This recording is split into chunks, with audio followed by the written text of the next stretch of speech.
Welcome to Commercial Property Deep Dive by Eureka Business Group.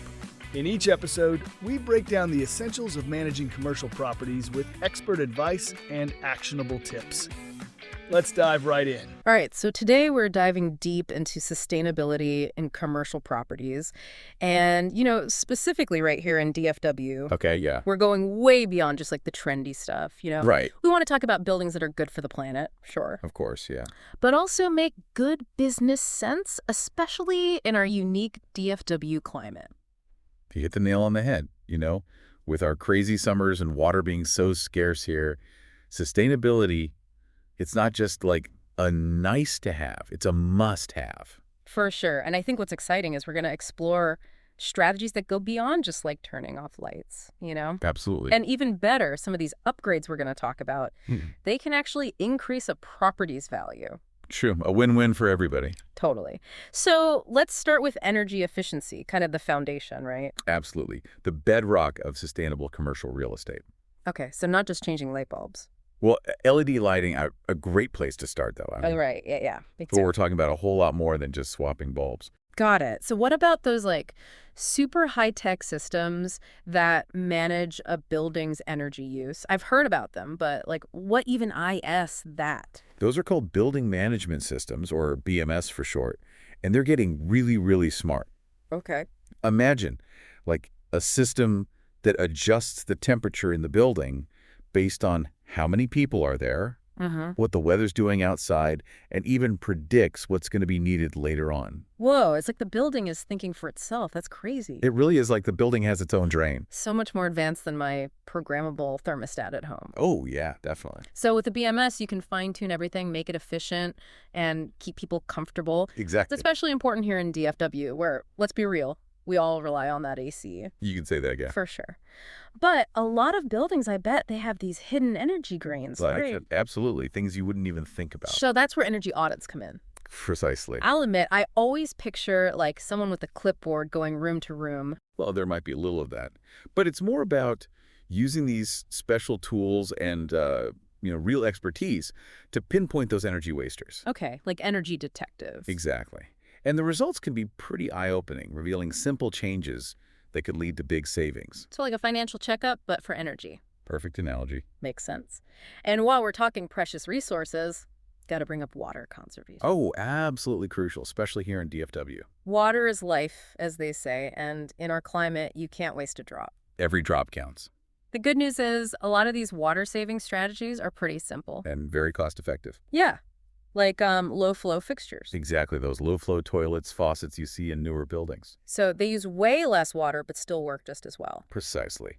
It's like you wouldn't buy a washing machine that used twice the water and energy to clean your clothes, right? True. It's the same principle. Makes you wonder why we ever use those old water-guzzling fixtures, huh? Seriously. Now, I'm curious about those more high-tech systems, like the ones that recycle water. Oh, yeah, water recycling. Is that something we're seeing more of here in DFW? Definitely. Becoming much more common, particularly in bigger properties. Okay. Like some buildings are capturing rainwater to use for, say, irrigation or flushing toilets. That is brilliant. Using what nature gives us. Exactly. Makes so much sense. Less reliance on city water, and you're making the most of, free water from the sky. Totally. It makes you realize how much water we just waste without even thinking about it. It's true. And speaking of thinking differently, our sources also talked a lot about sustainable building materials. Yes. And this goes beyond just using recycled stuff, although that is super important. Okay, so what else is there? It's about the whole life of a material, where it comes from, how it's made, transported, even how it's disposed of eventually. So minimizing that environmental impact at every step. Exactly. Like, for example, some buildings are using sustainably harvested wood. I've heard of that. Which comes from forests that are managed really responsibly. So they're replanting trees, protecting the whole ecosystem. That's fantastic. Also, I've seen those green roofs popping up around DFW. Yeah, those are becoming quite popular. They are. And for good reason. They look really cool, but I'm sure there's more to it than that. Oh, for sure.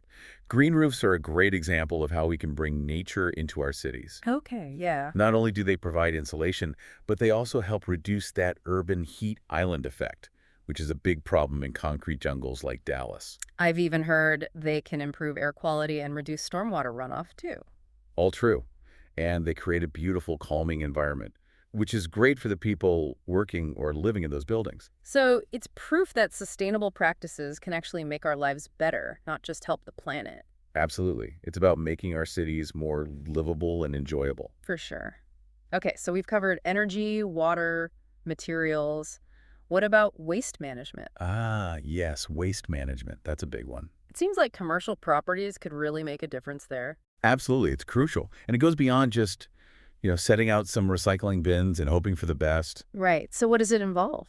It's about setting up a whole system that encourages everyone in the building to really participate. So making it easy for people to do the right thing. Precisely. It could be things like having clearly labeled bins for different materials, running educational campaigns, maybe even composting programs for food waste. Composting in an office building? That's a cool idea. It's becoming more popular.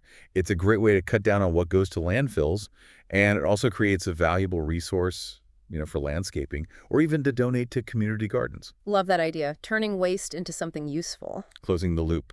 And our sources also mention something called a waste audit.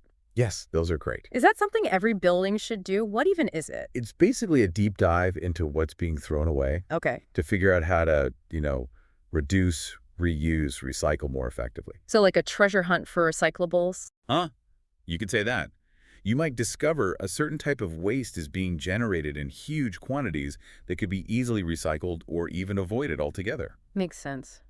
Now, we've been talking about what happens inside buildings. Right. But what about getting around? Where does sustainable transportation fit in? Oh, that's a huge piece of the puzzle, especially in a place like DFW with so much sprawl. Yeah, so it's about more than just reducing emissions. Absolutely. It's about the experience of getting to and from work.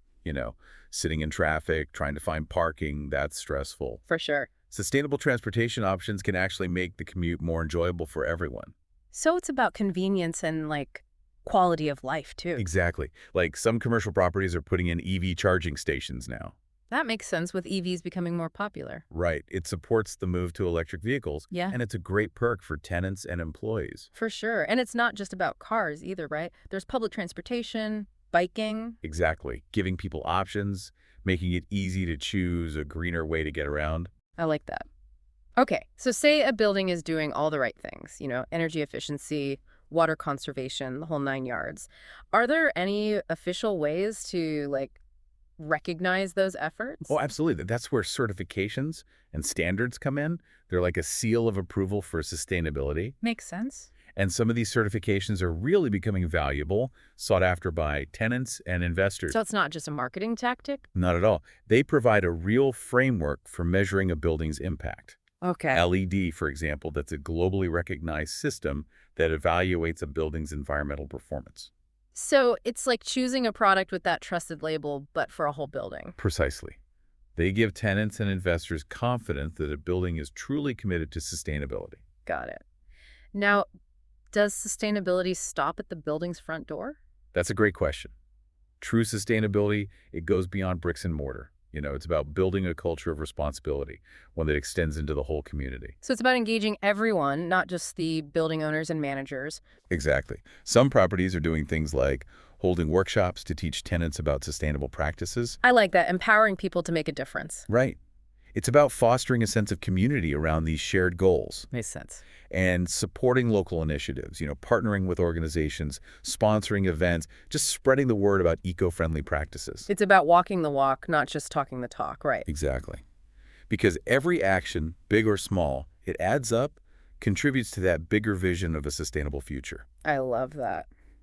Well, we've covered a lot of ground in this first part of our deep dive. From energy efficiency to community engagement. A lot to think about. It's clear that sustainability in commercial properties, especially here in DFW, it's more than just following trends. It's a must-have. It's about making a positive impact on our environment, our economy, and our community as a whole. Absolutely. It's about recognizing that we all have a role to play in creating a more sustainable future. And with that, we'll take a quick break.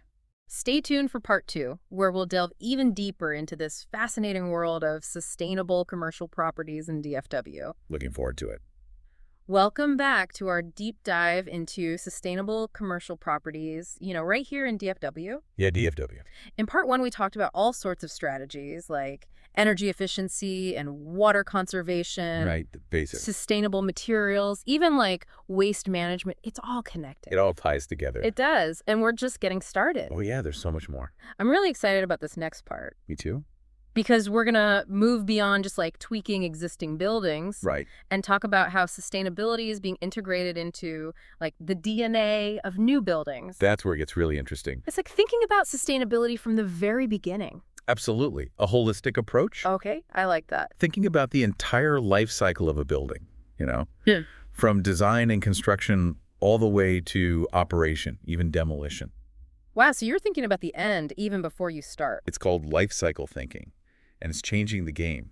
That is so forward thinking. So, for example, how does that work in practice? Well, some architects are using these modular construction techniques where building components are made off-site Oh, interesting. and then assembled on-site, Okay. which reduces waste and speeds up construction. Like building with Legos on a giant scale. Exactly.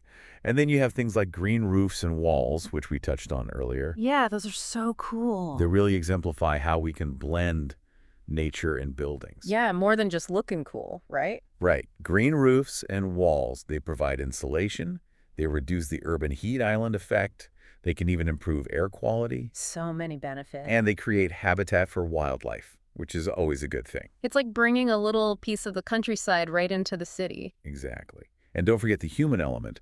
Studies have shown that exposure to nature can have a positive impact on our well-being. Makes sense. We spend so much time indoors. So having those natural elements around us can make us happier and healthier. Absolutely. Now, let's zoom out a bit. Okay. Think bigger picture, How does all of this apply to DFW as a whole? That's a great question because we've been talking about individual buildings. Right. But DFW is like this whole ecosystem, right? It is. Yep. And it's growing so fast, which means we have to plan for a sustainable future. It's not just about making each building green. It's about making the whole region sustainable. Exactly. We need to think about reducing traffic, improving air quality, making sure everyone has access to green spaces. Yeah, those are things that affect everyone, not just people in fancy green buildings. Right. It's about creating a region where sustainability is woven into the fabric of our communities, I love that. It's like we're all in this together. We are. And it's not just about the environment either, right? No. A sustainable DFW is also a more equitable and resilient DFW. Okay, explain that. A region that can better withstand economic shocks or environmental challenges, So it's about creating this win-win-win situation.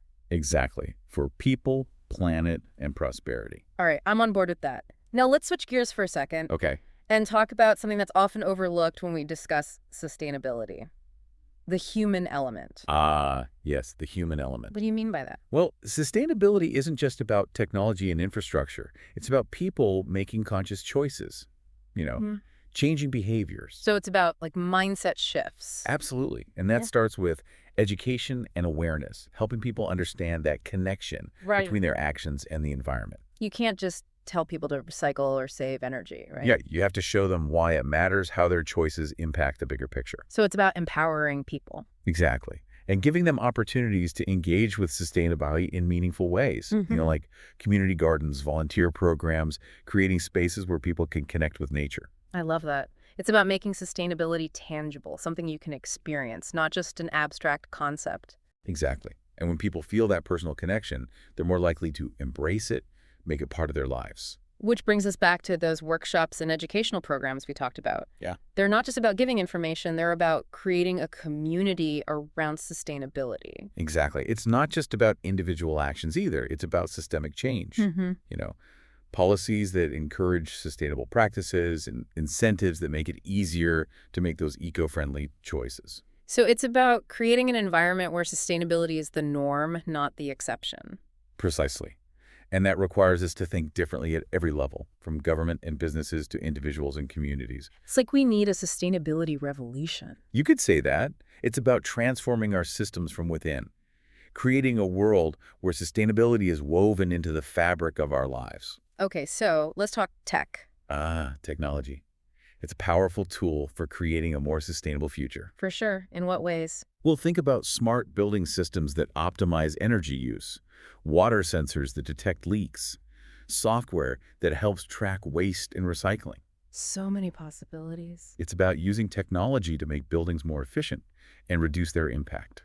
I've also heard about buildings that generate their own energy, with solar panels or wind turbines. Oh, yeah. Renewable energy is a game changer. It is. Oh, Is that becoming more common in commercial buildings? absolutely. We're seeing more and more buildings incorporate solar, wind, even geothermal. Wow. It's like buildings are becoming their own little power plants. Exactly. And not just generating energy, but using it smarter. Right. Smart systems can monitor energy use in real time, make adjustments to optimize everything. So efficient. What about those net zero energy buildings? I keep hearing that term. Is that even possible? Net zero buildings are the gold standard. They produce as much energy as they consume over a year. Wow. It's ambitious, but we're seeing more and more examples, proving it can be done. So cool. How do they do it? Well, it involves a combination of strategies, super efficient design, on-site renewable energy, sometimes even sending excess energy back to the grid. It's like a symphony of sustainability all working together. Exactly. And it's not just about energy. We're seeing big strides in water conservation, too. Oh, right. Like what? Rainwater harvesting, gray water recycling, using drought-tolerant landscaping, all sorts of creative solutions. It's like each building becomes its own little ecosystem. Right, where resources are carefully managed. Makes sense. And I've also heard about these smart buildings. Ah, yes, smart buildings. They sound futuristic. What are they all about?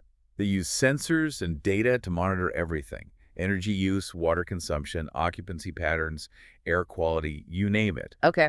Then they use that data to optimize building systems in real time. It's like the building learns and adapts. Exactly. Making sure everything is running as efficiently and comfortably as possible. So cool. Now, I want to circle back to biophilic design. We talked about it earlier. Yes. Such a fascinating concept. It's about incorporating nature into buildings. Exactly. Natural light, greenery, water features, natural materials, views of nature, bringing the outdoors in. Yeah, it's like creating a more human-centered space. Absolutely. And it has real benefits. Studies show biophilic design can reduce stress, improve cognitive function, boost creativity, even enhance our overall well-being. I've definitely felt that difference when I'm in a space with lots of natural light. It's just more uplifting. Right. It's like tapping into nature's healing power. It makes you wonder why we ever thought it was a good idea to separate ourselves from nature in the first place. It's true.